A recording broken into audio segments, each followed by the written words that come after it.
Baik, selamat pagi, siang, sore, dan malam kepada Pak Tommy Abu Zairi selaku dosen pengampu mata kuliah Sistem Bedam 2. Perkenalkan, nama saya Andriano Simarbun dengan NPM 220681972. Di sini ingin mempresentasikan hasil proyek akhir yang saya buat dengan judul Sistem Pemberian Pakan dan Switching Lampu LED pada ikan hias secara otomatis berbasis IoT, di mana terdapat dua fungsi utama dalam sistem saya ini. Yang pertama itu adalah untuk pemberian pakan yang secara otomatis, dan kedua adalah untuk switching lampu LED yang juga secara otomatis. Nah, mungkin latar belakang mengapa saya memilih ide proyek ini adalah karena beberapa waktu ke depan rumah saya mungkin dalam keadaan kosong, sehingga karena saya mempunyai peliharaan ikan koi, maka alangkah lebih baiknya saya membuat suatu sistem yang nantinya dapat memberikan pakan dan juga menghidupkan lampu LED otomatis pada ikan hias tersebut. Meskipun nanti dalam implementasinya sendiri saya memiliki beberapa kesulitan, dan juga dari kesulitan itu saya masih belum mendapatkan solusinya, dan menyebabkan ada salah satu fitur yang mungkin kurang optimal. Oke, mungkin lanjut untuk membahas langsung ke fiturnya. Yang pertama ada external interface, yang kedua ada deep sleep, yang ketiga ada multitask, yang keempat web server, 5 PWM signal, dan 6 adalah fitur wifi. Yang pertama, external interface, karena saya menggunakan beberapa komponen sebagai external interface-nya. Ada LED, kemudian ada aktuator yaitu motor servo, dan di sini saya menggunakan dua LED, yang LED hijau dan juga LED merah. Nah, LED hijau ini berfungsi sebagai switching LED untuk pakan hias, untuk penerangan pakan hias, dan LED yang merah itu adalah sebagai indikator saja untuk mengetahui bahwa si ESP32 ini sekarang sedang memasuki mode display atau tidak. Oke. Dari beberapa komponen tadi itu saya memberikan pin GPIO dari ESP32 sendiri, dan mungkin nanti dari LED hijau sendiri ada pin PWM, karena nanti LED hijau dapat diatur intensitas keterangan cahayanya. Oke, mungkin lanjut ke fitur kedua, itu fitur deep sleep. Nah, fitur deep sleep ini saya gunakan untuk menghemat dari penggunaan daya yang digunakan oleh ESP32, di mana karena saya memberikan setting untuk pemberian pakan sendiri itu di jam 7 pagi dan juga 16 sore, maka saya mengatur bahwa mode deep sleep akan aktif ketika dia sudah menyelesaikan tugasnya di jam 7 dan juga di jam 16 untuk pemberian pakan secara otomatis. Jadi selaras juga dengan task kedua, yaitu task untuk penghidupan dan juga switching off dan juga switching on dari lampu LED hijau, dimana ketika dia sudah menyentuh pukul 7 maka lampu LED tersebut akan mati, dan ketika dia menyentuh pukul 16 sore maka dia akan hidup. Nah, ini berkaitan dengan fitur ketiga yang saya gunakan, yaitu multitasking, dimana ketika dari server sendiri sudah menunjukkan waktu yang sudah diprogram, yaitu pukul 7 dan pukul 16, maka kedua tugas itu akan dijalankan di core yang berbeda, dan penggunaan multitasking ini digunakan agar tidak terjadi crash atau tidak terjadi overload yang disebabkan karena kebanyakan tugas dalam satu waktu. Oke, mungkin lanjut ke fitur yang keempat, itu adalah fitur web server, di mana web server di sini saya menggunakannya untuk beberapa macam fungsi. Yang pertama adalah untuk memonitor data, di mana di situ terdapat feed count dan juga line brightness sekarang berapa. Kemudian terdapat set brightness, di mana kita di sini dapat memutar dan juga mengatur dari intensitas keterangan dari LED hijau. Kemudian ada manual line control, itu untuk mengontrol lampu hijau juga, tapi kita dapat mengintervensinya secara manual tanpa bergantung pada kode awal program yang telah kita berikan. Dan mungkin terakhir ada feed control, dimana di sini kita juga dapat secara manual itu menghidupkan si motor servo agar dia bisa berputar dan juga memberikan pakan. Oke, mungkin lanjut ke fitur yang kelima, itu adalah PWM signal, yang dimana sinyal PWM ini digunakan strike untuk mengatur intensitas keterangan dari intensitas cahaya dari LED hijau. Dan terakhir yang keenam adalah fitur WiFi, dimana fitur WiFi ini nanti akan di-generate oleh ESP32 sendiri, karena saya menggunakan mode access point, dimana nanti ketika kita sudah mengeksekusi programnya, si ESP32 akan menciptakan jaringan sendiri, dan ketika kita terhubung ke jaringan tersebut maka kita dapat berkomunikasi dengan perangkat-perangkat keras yang ada di sekitarnya. Oke, mungkin langsung saja kepada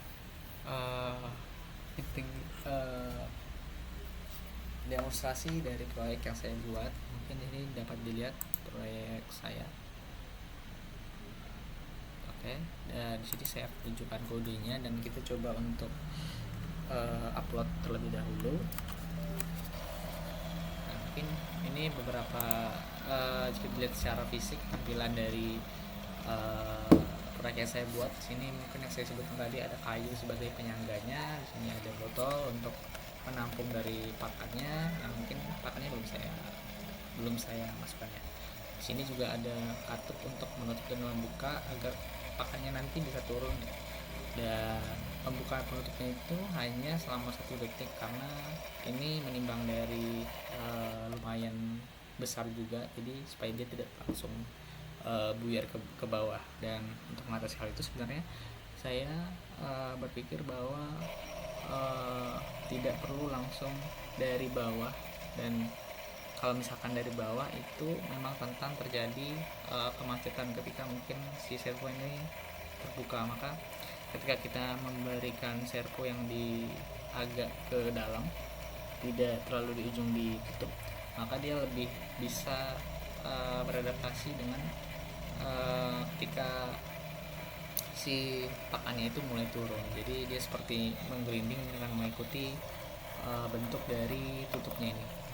Oke, mungkin di sini agak ribut dari servernya sendiri karena mungkin dia sudah tidak ideal lagi kondisinya, udah rusak dan tidak bekerja secara optimal karena mungkin ada beberapa kesalahan baik dari mekaniknya itu sendiri ataupun dari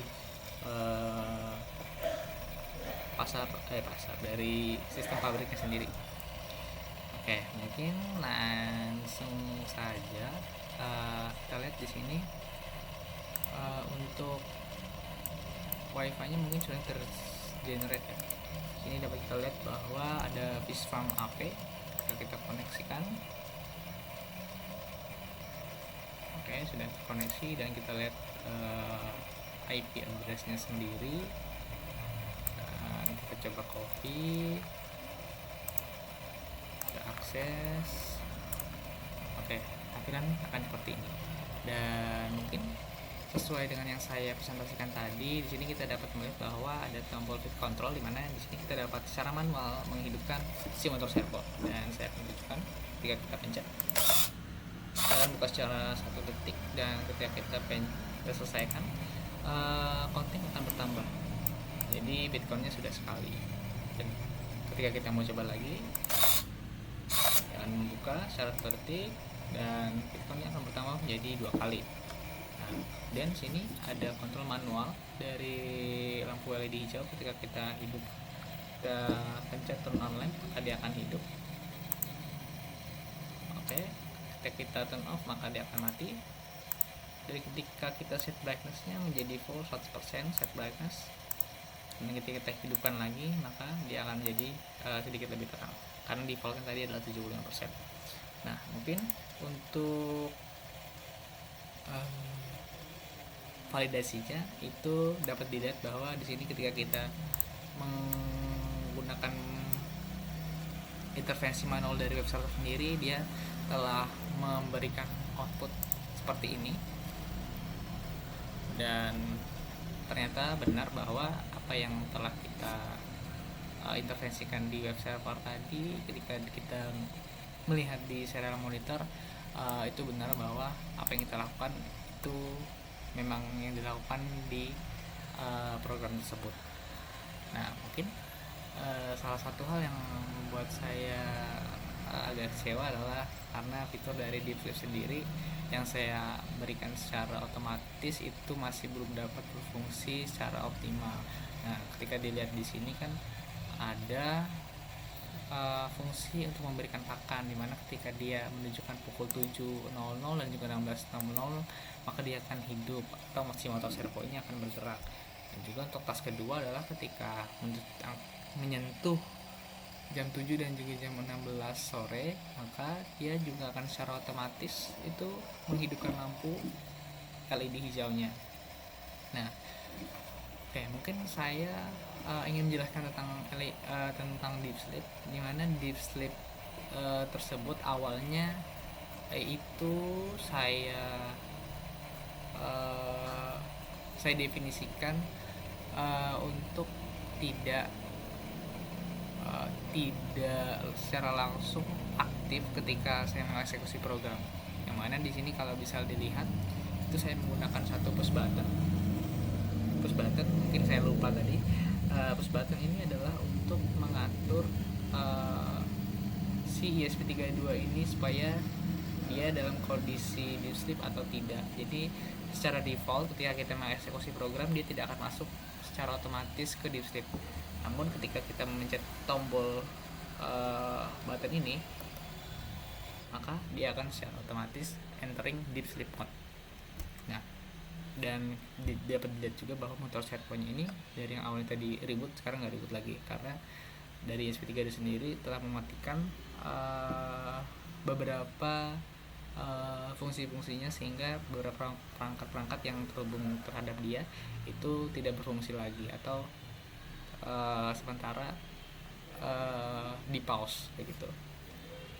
Nah, ketika kita pencet maka dia akan entering lagi. Namun ketika saya kemarin mencoba dan hari ini juga mencoba untuk memberikan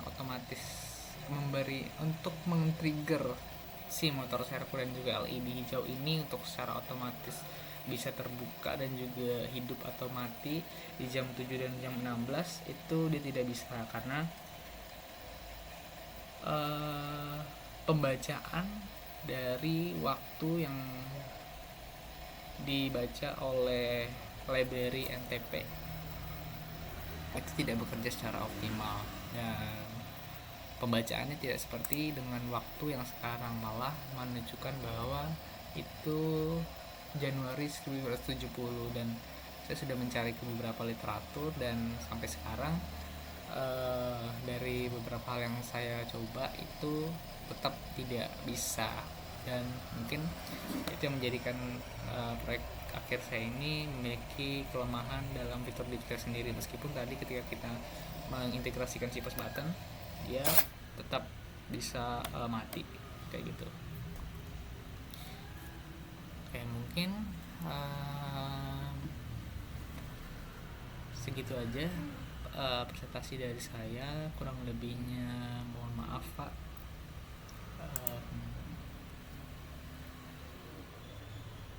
Sekian, terima kasih.